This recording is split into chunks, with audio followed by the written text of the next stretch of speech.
Benapole checkpost থেকে কলকাতার দূরত্ব ৮৪ কিলোমিটার।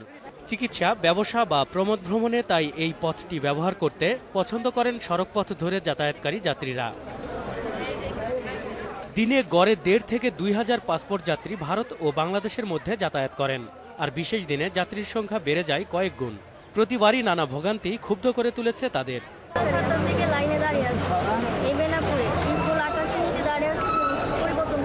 অনেক সময় পাস হয়ে আস্তে আস্তে পার হচ্ছে, খুব ঝামেলা হয়ে যাচ্ছে, আমাদের খুব কষ্ট হচ্ছে আর কি। আজকে ভোর ৫টা থেকে এখন অবধি দাঁড়িয়ে আছি।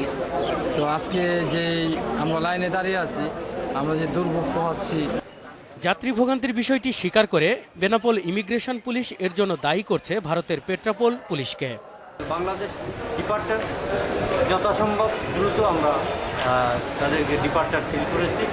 ইন্ডিয়াতে ঢুকতে গিয়ে দীর্ঘ লাইন দেখা দিয়েছে। পাসপোর্ট যাত্রীর সেবা ও যাতায়াত নিরাপদ করতে প্রশাসন কাজ করছে বলেও জানিয়েছেন বন্দরের কর্মকর্তারা। নজরুল ইসলাম তমাল, ইন্ডিপেন্ডেন্ট নিউজ।